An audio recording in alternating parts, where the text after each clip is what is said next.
अर्चना जी, मुंबई में जगह की बड़ी कीमत है। आप देखो मुंबई जैसे शहर में पान वाला इतनी सी जगह पे बैठ के लाखों रुपए कमा लेता है। और मैं तो एक ऐसी औरत को जानता हूँ जो इतनी सी जगह बैठ के करोड़ों कमा रही है मुंबई में। मतलब मैं भी एक ऐसे लड़के को जानती हूँ जो सोनी चैनल के लोगों के नीचे खड़ा होकर ना अरबों नोट पीट रहा है। मैंने भी सुना है उस लड़के के बारे में। हाँ? अच्छा। वो लड़का बड़ा टैलेंटेड है। अच्छा, मैं जिस लड़की की बात कर रहा हूँ ना, हाँ। उसकी दुकान भी इसीलिए चल रही क्योंकि वो लड़का बड़ा अच्छा कर रहा है। गुस्ताखी माफ। ये भाई साहब मेरे को बोल रहे थे ऐसा बोलना, बड़ा मजा आएगा। जगह की इतनी मारामारी है, उडुपी रेस्टोरेंट में चले जाओ आप, जहां पे वेटर सुबह इडली डोसा सांभर का ऑर्डर दे रहा होता है। हाँ। वहीं पे रात को बेचारा 2 टेबल जोड़ के अपनी लुंगी बिछा के सो रहा होता है।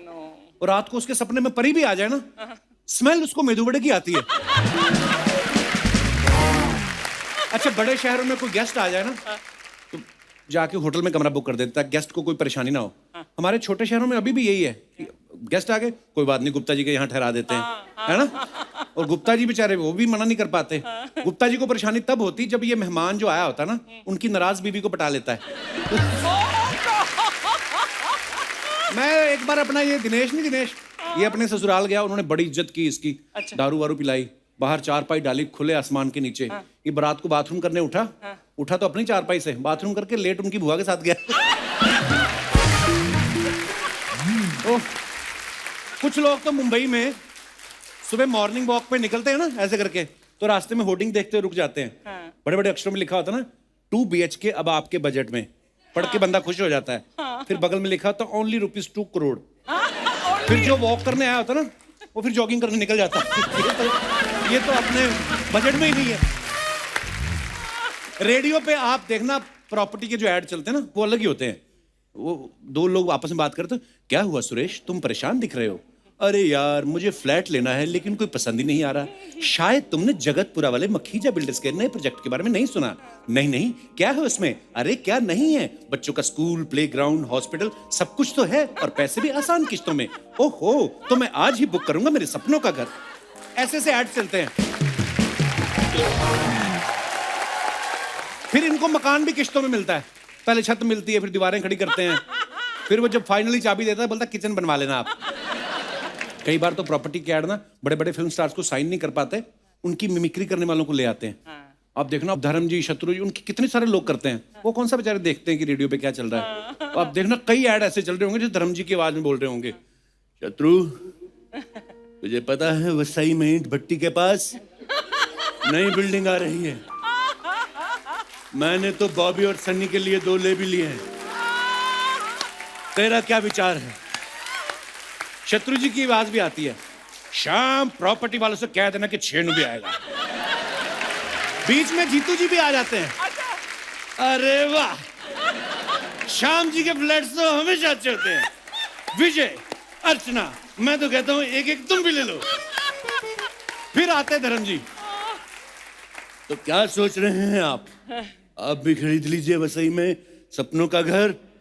अपनों का घर अपने तो अपने होते हैं। श्याम जी मल दामोदर दास, ये बिल्डर भी आपके हैं। अब बड़ी बिल्डिंग्स में जाओ, वॉचमैन भी बड़े यंग होते हैं। एकदम अलर्ट रहते हैं, ये सर किससे मिलना है, नाम लिखवाएंगे, साइन कराएंगे, फिर फोन करके पूछते भी कि फलाना मिलने आया। वहीं आप छोटी सोसाइटी में चले जाओ, पुरानी बिल्डिंगें जो बनी हुई 25-25 साल पुरानी, बिल्डिंग भी इतनी पुरानी होती है और चौकीदार उससे भी पुराना। समझ में नहीं आता पहले बिल्डिंग गिरेगी कि ये गिरेगी। ये पांडे गया एक जगह बिल्डिंग देखने, कहता है ऐसी जगह दिखाओ जहां हर तरफ से हवा आए, हर तरफ से आसमान दिखे, हर तरफ से खुला हो। वो कहता तू जा, तेरे को फुटपाथ चाहिए, तेरे को फ्लैट चाहिए। ये वास्तु में बड़ा बिलीव करता है ना। अच्छा। उसको इतना परेशान किया, मुझे यहाँ से वाइब्स नहीं आ रही, ये नहीं आ रहा, वो नहीं हो रहा। वो कहता आपकी रिक्वायरमेंट क्या है? कहता 1 रूम किचन। वो कहता तुझे तो जहां जगह मिलती तू रह ले, तेरा वास्तु क्या बिगाड़ देगा। मुंबई में आप कभी कभी फ्लैट देखने जाओ ना, सडनली आप दाईं तरफ वाला फ्लैट देखने गए हो ना, तो खड़े हो, ब्रोकर चाबी खोल रहा है, सडनली बाईं तरफ वाला खुल जाता है। एक अम्मा झांकती ना अंदर से, कौन आया रहने को, है ना। अरे अम्मा वो देखने आए हैं, कभी आ रहे रहने को? अभी तो देखने आए हैं। नॉन वेज तो नहीं खाते? बंदे को गुस्सा चढ़ जाता है ना, पड़ोसन की इतने सवाल पूछ रही है। नॉन वेज तो नहीं खाते? कहता खाता हूँ, मेरे को भी देना।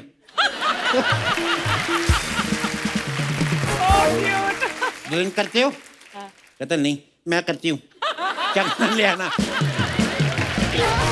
एक बार तो छोटी बुढ़िया अंदर ही घुस जाती है। जो पहले वाला रहता था ना, वॉश बेसिन निकाल के हाथ में ले गया, केबल का पैसा नहीं दिया उसने, तुमको देना पड़ेगा। हाँ, और खिड़की अपने आप खुल जाती है, बेडरूम में सीधा हवा आती है, बंद करके रखने का। कहता अम्मा क्यों परेशान कर रही हो? अरे मेरा ही तो है, मैं तो दे रही हूँ किराए पे।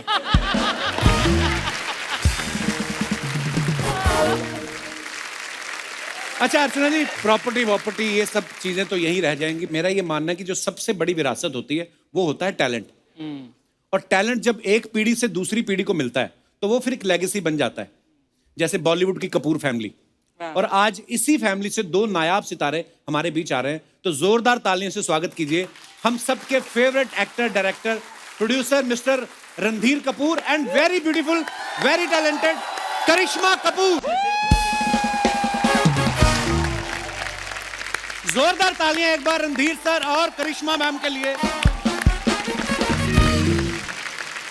अच्छा, आज हमारा सौभाग्य है कि हिंदी सिनेमा की ग्रेट कपूर फैमिली से दो जनरेशन हमारे यहां मौजूद है। अच्छा अर्चना जी, कितनी अच्छी बात है ना, इनकी फैमिली में सारे फेमस हैं ना। जैसे हम जैसे परिवारों में हम लोग वेट करते हैं कि किसी एक की सरकारी नौकरी लगे तो उसके नाम से जाने जाएं। ये परिवार ऐसा परिवार है जिनकी सारी जनरेशन को सारी दुनिया जानती। क्या बात है।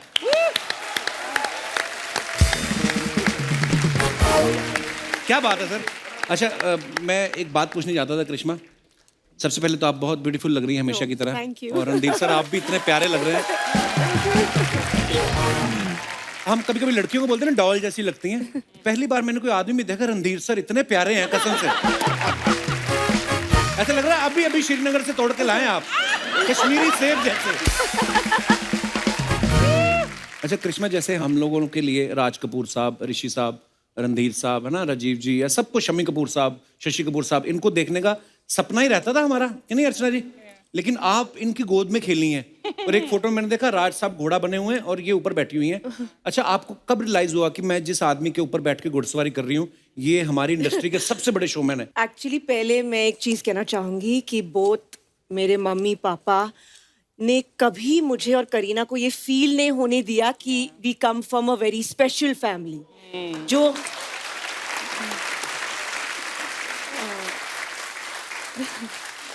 हमारा जो चाइल्डहुड था बहुत ही नॉर्मल था। हम स्कूल बस में जाते थे, टिफिन खाते थे स्कूल में, कुछ स्पेशल ट्रीटमेंट नहीं था। ये मेरे माँ बाप ने मुझे सिखाया था, जो मैंने इनको। वाह। मैं भी स्कूल और बस में जाता था मेरे बच्चों को। वाह। तो as we were growing up पता चला कि ये स्टूडियो है, यहाँ दादाजी का शूटिंग होता है, पापा भी फेमस, मम्मी भी, चिंटू अंकल, नीतू आंटी। तो तब पता चलने लगा। बट एज चिल्ड्रन हमें ये फील नहीं हुआ कि शोमैन या ऐसा कुछ भी नहीं था। हमारे लिए फैमिली इज फैमिली, तो जस्ट लाइक एनी फैमिली।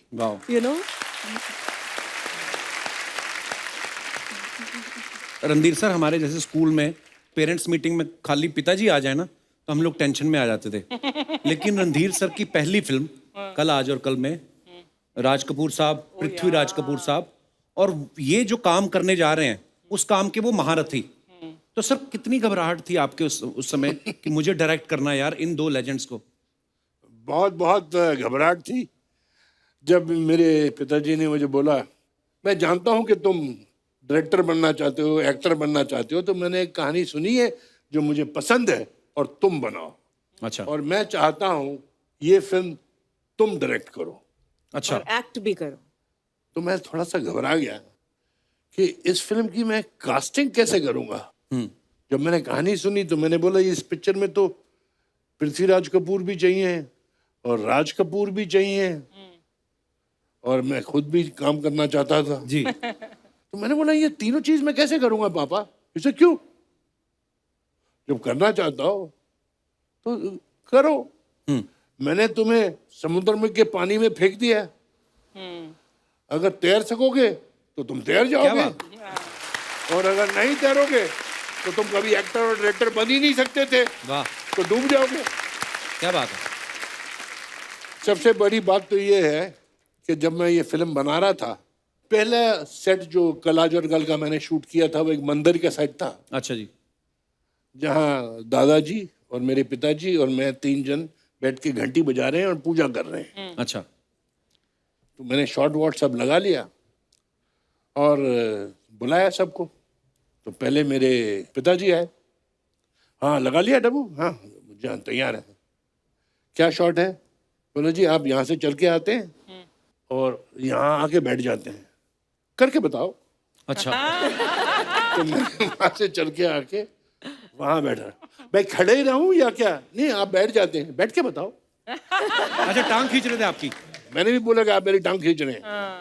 बोले नहीं ये तुम्हें सिखा रहा हूँ अच्छा कि जब हम नहीं होंगे क्या और कोई बात है। दूसरा होगा वाह तो वो बोलेगा कि अनाड़ी डायरेक्टर है। वाह, क्या बात है।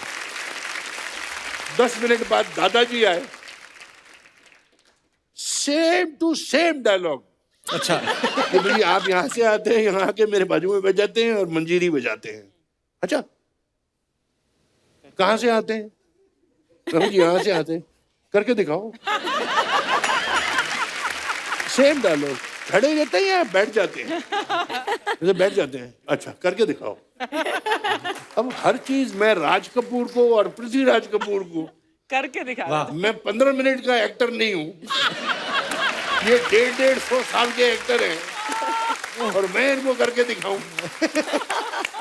उन्होंने बोला नहीं ये हमारी ट्रेनिंग है, ये शिक्षा है तुम्हारे लिए। वाह पर फिर आपकी बात सुनते थे क्योंकि आप डायरेक्टर हैं कि बीच में अपना भी कुछ बोलते थे? सबसे अच्छे डिसिप्लिन्ड एक्टर्स पृथ्वीराज कपूर और राज कपूर। वाह,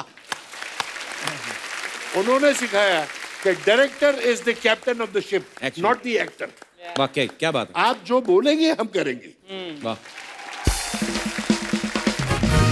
तो करिश्मा, जब आपने पहली बार कैमरा फेस किया, अब घर में सारे सुपरस्टार्स, तब आपके मनोदशा क्या थी? आप नर्वस थी?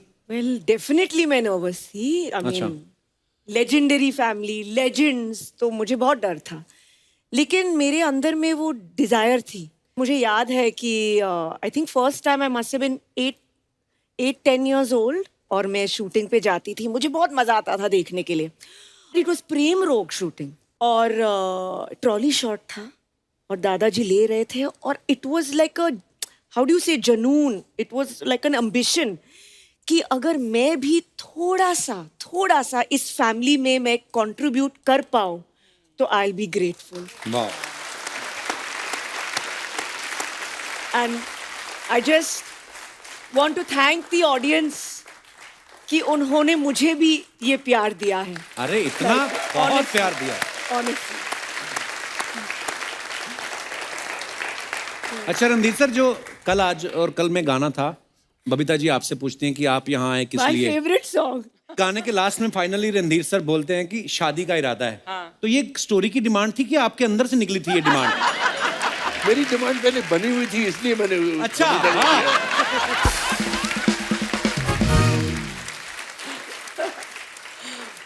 अच्छा, तो उस समय राज साहब को सबको पता था फैमिली में? जी हाँ, बिकॉज पता तो उन्हें भी था और मैं टाइम पास किए जा रहा था। अच्छा। तुझे शादी वादी करने का इरादा है क्या? नहीं तो हाँ करूंगा। जब वो क्या बुढ़ी हो जाएगी शादी करेगा उससे? तो मुझे प्रपोज नहीं करने पड़ा, मेरे माँ बाप ने प्रपोज कर दिया था उसको। वाह। so cute. अच्छा, उस गाने में बबीता जी सारे वचन भी लेती है ना कि हाँ, सिनेमा ऐसा दिखाओगे, बच्चे खिलाओगे। तो जब कभी आप फिर काम में मसरूफ हो जाते थे, फिर आपको गाना सुना के याद दिलाती थी वो कि ये सब आपने बोला था? बोला तो था मैंने, वो हो जाता है, वो जिन्होंने गाने लिख दिए बना दिए। जब बन गया भगवान की दया से, मेरा काम वगैरह सब चल पड़ा था, मैं बहुत बिजी हो गया था। अच्छा तो वो खाना पकाना और बच्चों को संभालना वो सब उसी ने किया, बबीता ने। ये सब बबीता ने का सब देन है। रणधीर सर, जब कभी राज साहब शूट कर रहे होते थे, कोई रोमांटिक सीन चल रहा होता उनका, अगर आप चले गए तो आपके सामने कर लेते थे कि आपको 5 रुपए देके बोलते थे बेटा चॉकलेट खा के आओ? वो रियल रोमांटिक सीन थोड़ी होता है, अच्छा। वो तो एक्टिंग है। हाँ, नहीं। ऐसे मैंने 1,500 रोमांटिक सीन किए हैं। अच्छा। कईयों के साथ मैं रियली करना चाहता था और कईयों के साथ कभी नहीं करना चाहता था, तो फिर भी करना पड़ा। ओहो। अच्छा रणधीर सर, ऐसा भी होता है ना कि जैसे फॉर एग्जांपल किसी की मिठाई की दुकान है, वो अपने बच्चे को सीधा गल्ले पे बिठाते हैं, उनको ये टेंशन नहीं होती कि पहले दूसरी दुकान से जाके जलेबी बनानी सीखे, जबकि दुकान आपकी वैसे नंबर 1 चल रही है। तो जब आप आए डायरेक्ट करने, तो पहले राज साहब ने भेजा कि कहीं और से पहले जाके काम करो, एक्सपीरियंस लो? जब मैं डायरेक्टर बनना चाहता था जी। तो मेरे पिताजी ने मुझे बोला कि देखो डायरेक्शन भी एक कला है। जी। उन्होंने बोला तुम डायरेक्शन सीखो, अच्छा जी। और मालिक का बेटा अपने यहाँ काम नहीं कर सकता है। ट्रू। तो मुझे लेक टंडन जी के साथ काम करने भेजा अच्छा था। जी। मैं लेक टंडन जी का असिस्टेंट था, 5 पिक्चरें की है मैंने। वाह। और राज कपूर जी ने बोला गाड़ी की चाबी यहाँ छोड़ जाना। हमने सुना है कि आप बस में जाते थे। ये वैल्यू सिस्टम है राज कपूर जी ने हमको सिखाया। दादाजी ने पापा को सिखाया था कि पैसों की कदर होनी चाहिए, और कदर तब होगी क्या बात। जब बस की लाइन में तुम खड़े होगे, पता चलेगा कि रियल लाइफ है क्या। We were brought up that way. Bus में गए, ट्रेन में गए, कि हाँ काम करो, अपनी खुद की गाड़ी लो फिर जाओ, ऐसा। खुद की गाड़ी लो और जाओ। फिर आपने कब ली अपनी गाड़ी? गाड़ी तो पहले मैं राज कपूर जी की गाड़ी चलाई छुट्टियों में। अच्छा जी।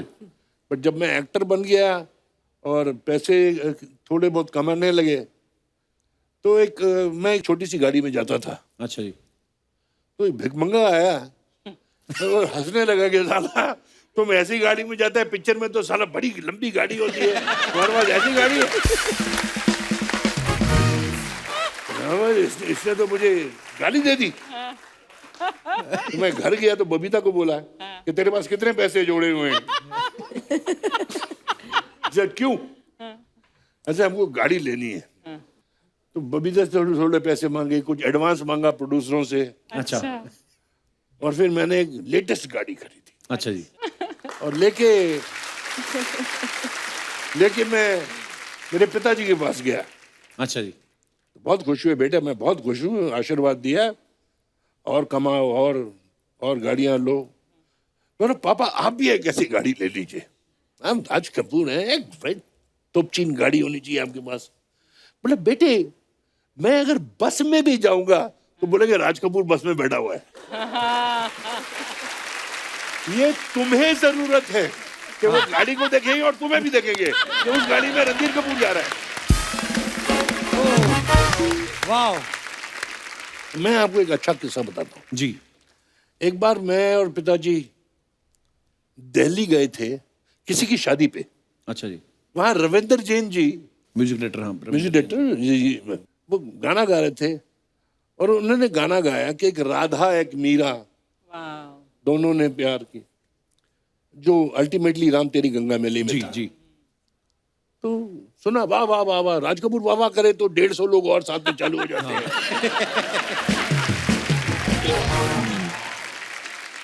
फिर राज कपूर जी अपने मूड में कि दादू एक बार मुझे और वो गाना सुना दो। अच्छा। तो उन्होंने फिर गाना गा दिया, फिर तालियां। तो बोले किस तस्वीर का ये गाना है? बोले ये मेरा प्राइवेट गाना है। अच्छा जी। बोले ये गाना मेरा हो गया। तो वो तो बड़े एक्साइटेड हो गए, राज कपूर बोल रही है मुझे दे दो।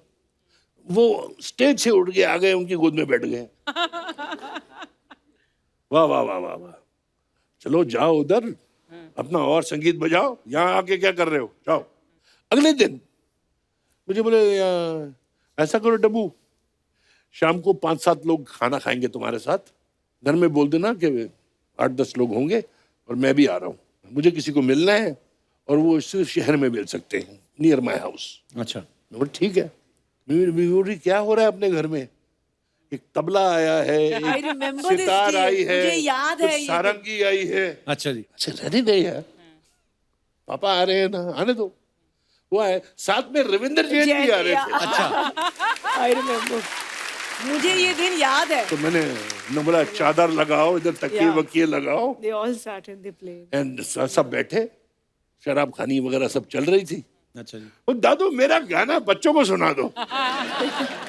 तो वो गाना फिर से शुरू हो गया, मैंने बोला यार 50 बार तो मैं सुन चुका हूँ, 51 बार मुझे फिर से सुनना पड़ रहा है। तो गाना उनने फिर गाया, एक राधा एक मीरा। तो मुझसे बोले तेरे पास चेकबुक है? अच्छा। यहाँ है, जो एक 25,000 का चेक बना के ले आया रविंद्र जैन के नाम पे। वाह। तो मैं कमरे में गया, देना तो पड़ेगा, मेरा बाप है, और मेरे 25,000 वेस्ट हो गए, तो पिक्चर तो बनाएगा नहीं है। लाया मैंने उनके पास रख दी कि जी ये 25,000, मेरा गाना बजा दीजिए फिर से। तो मेरा गाना फिर चला और उन्होंने बोला डब्बू उठ के रविंद्र जैन जी को दे देना। बोला दादू पेशे जी, राज कपूर जी की ओर से। रो पड़े कि मेरे को राज कपूर सचमुच पिक्चर में ले रहे। अच्छा। तो ले लिया। और वो उसने बोला मैं अपनी बीवी को बुलाना चाहता हूँ, ये मेरी जिंदगी का सबसे बड़ा दिन है कि उसको भी दिखाऊंगा कि मैंने ये आज साइन किए। 2 दिन के बाद मैं ऑफिस गया तो बोले साहब कहाँ हैं? बोले वो तो पुणे चले गए। अच्छा। मैंने पुणे क्या करेंगे? मालूम नहीं जी, रविंद्र जैन जी हैं, 4-5 म्यूजिशियन हैं, ये लोग सब लोग हमारे पास फार्म है, अच्छा। वहां चले गए हैं। 4 दिन के बाद आए, you'll be very happy with me and you'll be proud of me। मैं बोला जी सारा म्यूजिक राम तेरी गंगा मैली का मैं तैयार करके आया हूँ। क्या बात है। And that music was made in 4 days। वाह। And every song one better than the other। क्या बात। वाह। फिर जी मैंने पूछा कहानी ये कौन सी है? हाँ। अगले हफ्ते में जा रहा हूँ फिर से। He made the story on the music of the picture। क्या बात है यार।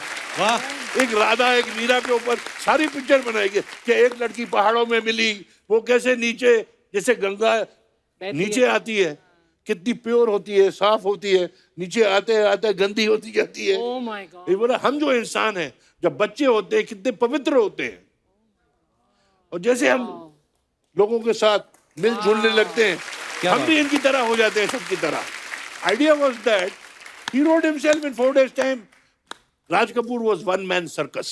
Absolutely। Like Lata Mangeshkar will never come again, there will never be a Raj Kapoor क्या बात again। ये नहीं कि मेरे पिताजी हैं। No doubt sir. As a film lover, I miss it। बहुत याद आती है कि वो दिन कब आएंगे ऐसी तस्वीरें बनाने वाले। क्या बात है। राज साहब के लिए जोरदार तालियां होनी चाहिए यार। सर आपको पता मेरा नाम जोकर कभी भी आती है ना, मैं हमेशा देखता हूँ। एक वाहिद ऐसी एक पिक्चर है जो मुझे इतनी पसंद है, और मैं सोचता हूँ कि यार उस दौर में इतना बड़ा क्रू, इतनी बड़ी स्टार कास्ट कैसे बनाई होगी इन्होंने वो पिक्चर। बहुत प्यार से और लगन से बनाई थी फिल्म। बहुत ही प्यारी फिल्म है sir. It's my favourite picture also. Favourite मेरी भी सर। और मैं आपको बताना चाहता हूँ मेरा Naam joker was definitely Raj Kapoor favourite picture. अच्छा। जब पिक्चर नहीं चली he was very disappointed। ठीक है, हर पिक्चर की भी अपनी अपनी किस्मत होती है जी। जैसे हर बच्चे की अपनी अपनी किस्मत होती है, बट जो बच्चा थोड़ा सा पीछे रह जाता है वो माँ बाप के फेवरेट हो जाता है। बिल्कुल बिल्कुल। आज मैं आपको बोल के मुझे बहुत अच्छा लगेगा, मुझे अच्छा लग रहा है ये बोल के, और सुनने वालों को भी बहुत खुशी होगी कि today Mera Naam Joker is the biggest profit point in my organization. जो तब नहीं चली थी जब लोगों को समझ नहीं आई, आज बहुत समझ आती है और बहुत अच्छी लगती है उनको। एक्चुअली राज कपूर जी जहां कहां भी होंगे, शायद आप सब में बैठे होंगे, कहीं सुन रहे होंगे, पापा आपको ये जानकर बहुत खुशी होगी कि Mera Naam Joker is a big hit in our organization. And thank you very much. ये सब कपड़े जो पहने हुए हैं ये मेरा नाम जोकर के प्रॉफिट से आए हैं। कृष्णा एक आपसे सवाल था।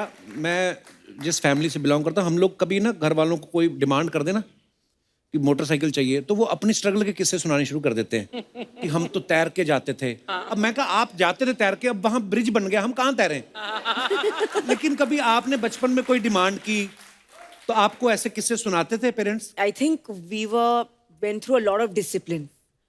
And can I say, I don't think we were demanding ever. No? You were nice। या और करीना करती थी सर? मेरे खानदान में ये गैया है, अच्छा। सीधी सादी, जब बोल दो खड़े हो जाओ, खड़े हो गई, ये कर दो। वो थोड़ी चंट थी। अच्छा। ये तो रोड क्रॉस नहीं कर सकती अकेले, वो छोटी सी करीना आके इसका हाथ पकड़ के। That's not true, but yeah. I mean, I was more, I think, timid.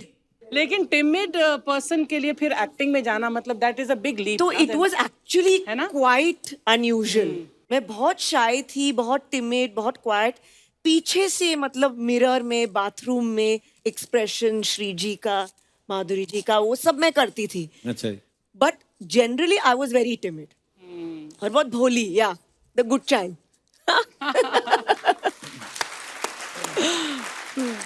अच्छा, रणधीर सर की फिल्में आप सबको मालूम है, जैसे कच्चा चोर, हाथ की सफाई, ढोंगी, लफंगे, चोर के घर चोर। सर आपको देख के तो ऐसा लगता है कि इस इंसान ने कभी किसी के पैसे नहीं मारे होंगे, इतने प्यारे हैं आप। ये टाइटल सारे ऐसे क्यों, ढोंगी, चोर के घर चोर, ये क्या? Just the opposite. मुझे खुद नहीं मालूम है। मैं अंग्रेज पुत्र, जी। आधा इधर अमेरिका में, इधर आधा टाइम इंग्लैंड में, इधर पढ़ा उधर पढ़ा। मैंने 15 एक फिल्में धोती कुर्ता पहन के की है। ये मेरे को समझ नहीं है कि मुझे धोती कुर्ता वाला कैसे समझते थे। वो हिंदुस्तान में जनता वैसी है ना ज्यादा। मैंने शुरू में रामपुर का लक्ष्मण में चालू किया था काम। जी जी जी। वो बहुत चल गई, तो धोती चल गई, धोती चल गई तो मैं चल गया। उसका गाना मेरे को बड़ा अच्छा लगता है सर, वो आपका गाना रामपुर का लक्ष्मण का ही है ना? अरे